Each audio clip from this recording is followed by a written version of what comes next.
Isa si dating Pangulong Marcos sa mga naging Pangulo ng Pilipinas na kailanman ay hindi malilimutan ng maraming mga Pilipino, lalo na sa mga naging biktima ng mga naging abusadong opisyal sa pagpapatupad ng martial law.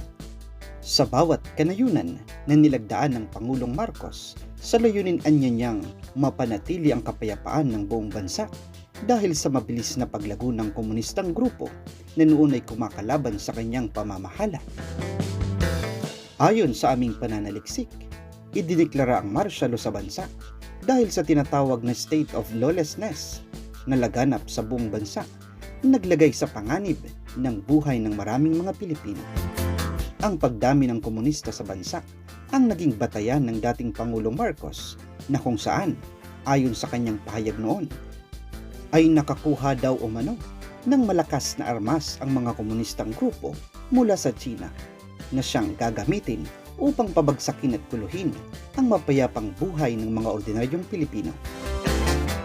Kaya't bilang sagot sa nagbabantang lakas ng komunista ay idineklara ng dating Pangulong Marcos ang batas militar sa buong bansa alinsunod sa kanyang kapangyarihan ayon sa nakasaad sa 1935 Philippine Constitution. Ngunit marami rin ang duda sa pagpapatupad ng martial law ng dating Pangulong Marcos dahil may lumabas na balita noon na inulat ng independent report na nasa 1,000 katao lamang ang mga komunistang grupo at halos laos lahat ng kanilang armas. Ang mismong taon ng pagdeklara ng martial law ay siya ring pagdami ng mga komunista na kung saan lumago ito sa 35,000 noong 1985. Kaya't ang pagdeklaraan niya ng nasabing batas militar ay upang mapanatili ng dating Pangulong Marcos ang kanyang kapangyarihan at posisyon na umabot sa 20 taon.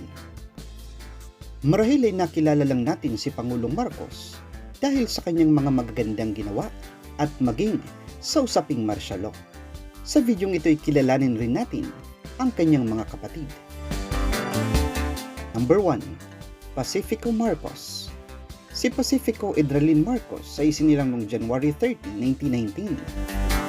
Siya ay isang physician at kilala bilang nakababatang kapatid ng dating Pangulong Marcos. Isinilang siya sa Sarat, Ilocos Norte. Kina Don Mariano Rubio Marcos at Doña Josefa Edralin. Nagtapos siya sa University of the Philippines ng College of Medicine. Nagmamay-ari rin si Pacifico ng mga kumpanya gaya ng large car dealership, sugar mill na tinawag na Consolidated Sugar Corporation, real estate firm na tinawag naman na Citizens Development Incorporated at Philippine Seed Incorporated. Hindi pumasok si Pacifico sa politika at inilayo ang sarili sa rehimong pinangungunahan ng kanyang kapatid.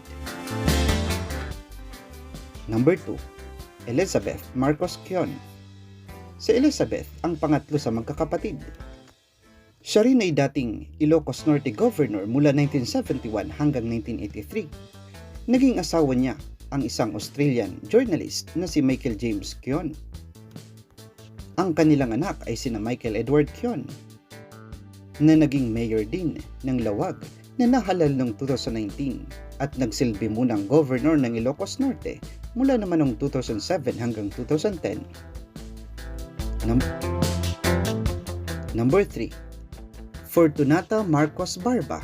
Si Fortunata ang bunsong babaeng kapatid ng dating Pangulong Marcos.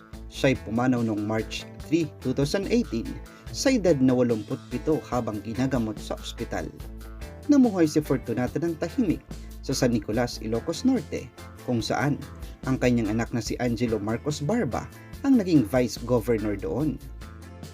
Tanging si Fortunata lamang ang nabubuhay na kapatid ng dating Pangulong Marcos nang siya ay ilibing sa libingan ng mga bayani. Ang libing na hinihiling ng dating Pangulong Marcos na nakasulat sa kanyang huling habilin.